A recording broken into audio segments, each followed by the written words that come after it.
After 25 years of teaching in the same school, I retired early. And just a few weeks after retiring, I found myself alone in Medellín, Colombia, questioning everything. Did I make the right decision? Who was I now? Without my teaching position and full-time mom, the boys are grown and living their own lives. And even though Mark and I had prepared for my early retirement financially, I was completely caught off guard when I finally asked myself, okay, Nancy, now what?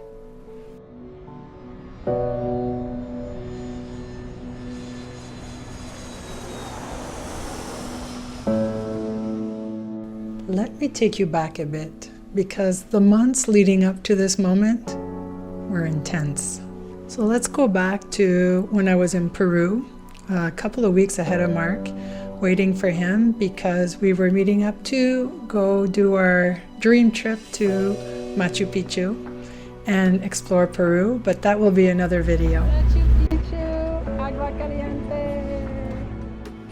And while I was there, it was time to call the school director and announce my early retirement. I just finished my calls. Oh my God, I did it. This is it. It's happening. Can't believe it. So now I have to write a letter to the school board and all the directors and all that to make it official.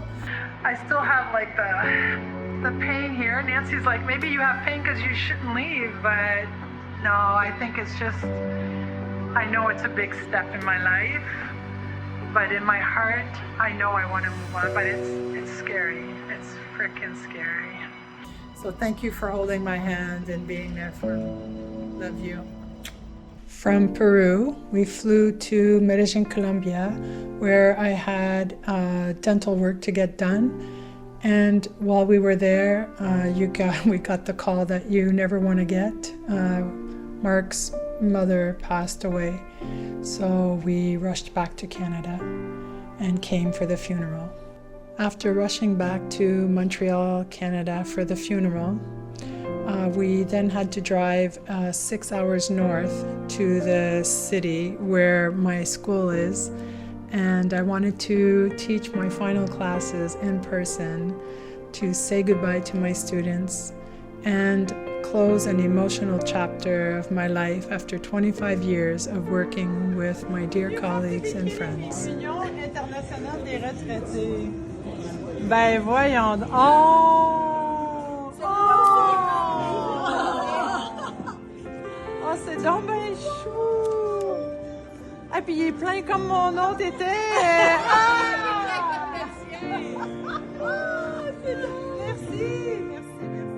The day after the school board retirement ceremony, I had to drive 2 more hours further to join my parents who were waiting for me. I had promised that I was coming back and I would help them sell their home and move into their retirement home. And we were so lucky because all of this process took about 2 months. So to sell, to empty the house, and to move them into their new home. By the end of all these months, I wasn't just tired, I was emotionally drained. I hadn't really given myself the time to stop and fully process what retirement would actually feel like. What would be next for me? Who I would become? And how I would navigate this completely new chapter of life. I was simply rushing from one responsibility to the next, telling myself, later, Nancy. I'll have time to think about all this later.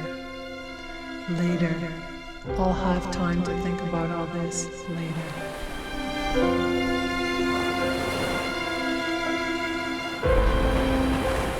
And what I didn't realize at the time is that retirement isn't just one moment.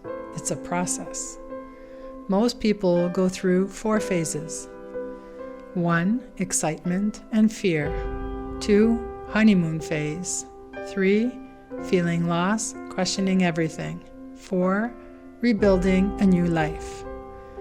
And in Medellín, I realized I was right in the middle of all this.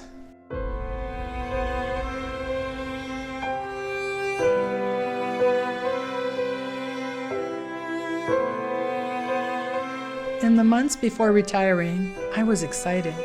We were planning the newly Nomad channel, designing the logo, imagining this new lifestyle where I could finally focus on content creation, travel, and freedom aligned with our world travels. But once everything slowed down and I found myself back in Montreal while Mark continued working full-time, something shifted. I couldn't sit still. People kept asking me, "Why did you retire?" And when the get back to school season arrived, emotionally, it triggered something in me. I had doubts. After 25 years of always going back, it suddenly felt wrong not to go back. Even months later, I'm still questioning my decision. So I knew I needed to leave Montreal for a while. At first, I started looking at yoga retreats in Portugal or Spain, but my heart kept telling me that's not really what you need right now. I didn't fully understand why, but Medellín felt right.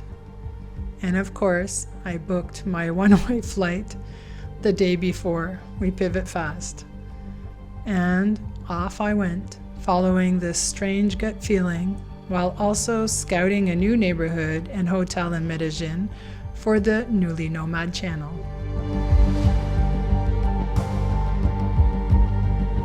I arrived in Medellín, in Laureles, Medellín, at night by the back entrance of a new hotel I didn't know, in an unfamiliar neighborhood, alone, and my first thoughts were, I'm not gonna stay here.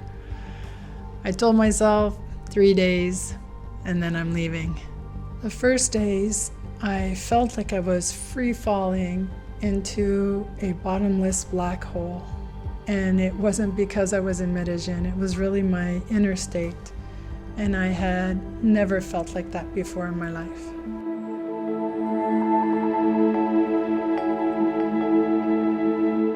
But I reminded myself, when you're tired, it's not time to make decisions.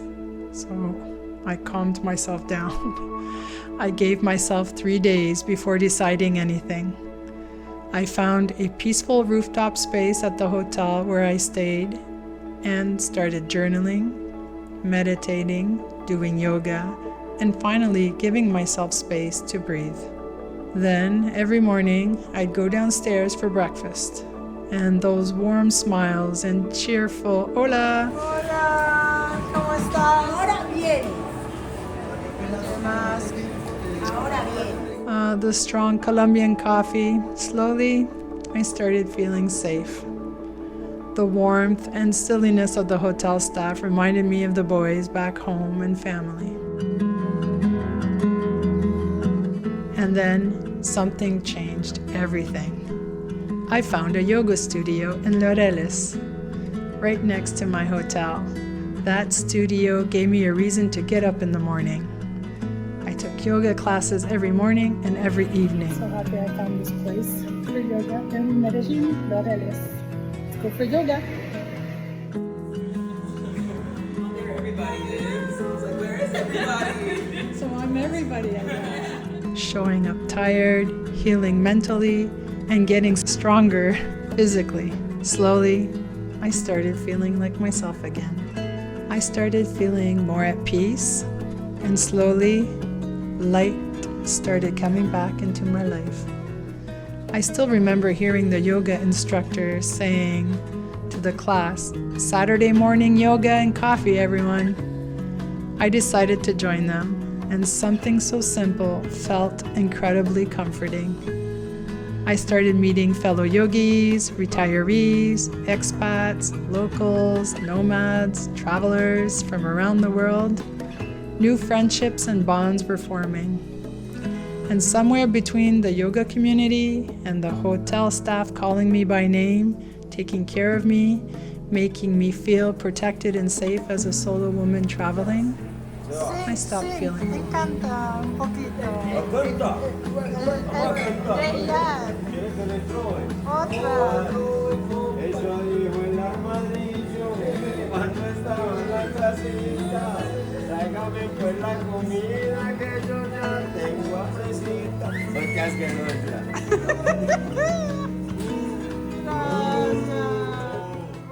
I'm on a mission to try to figure out how to say Medellín. So I'm gonna ask a few Colombians and see how they say it.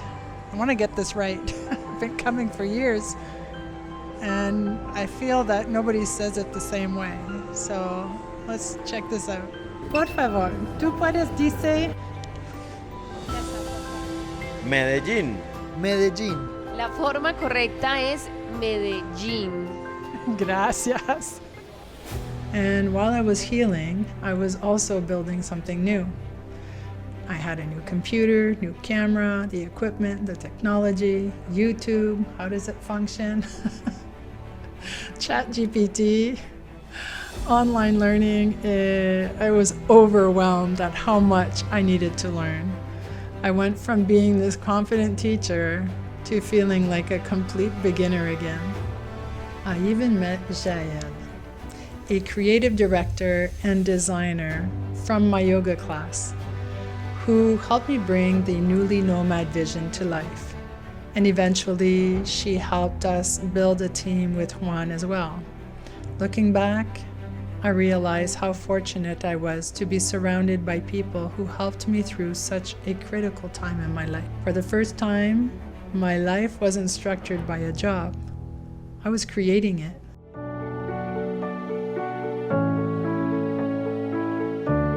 And while I was slowly rebuilding myself in Medellín, Mark was back in Canada navigating this transition too.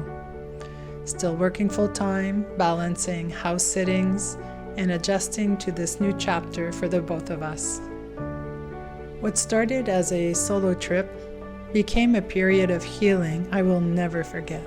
And after almost 3 months, it was finally time to return to Canada and reunite with Mark.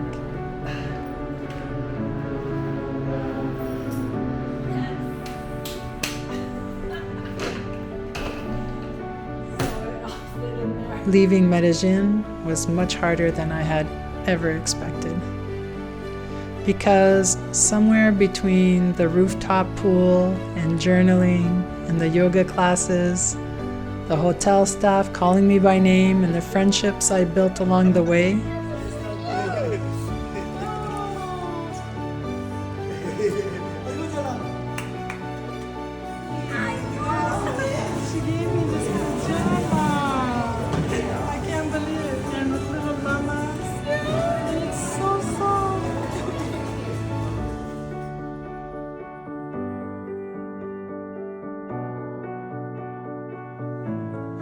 Me voy para Canadá con usted. Suerte que les digo, me voy. Va a salir de pobre y güey madre.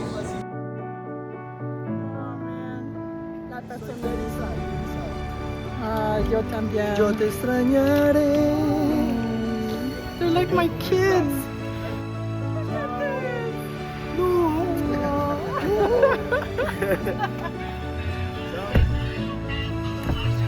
Gracias.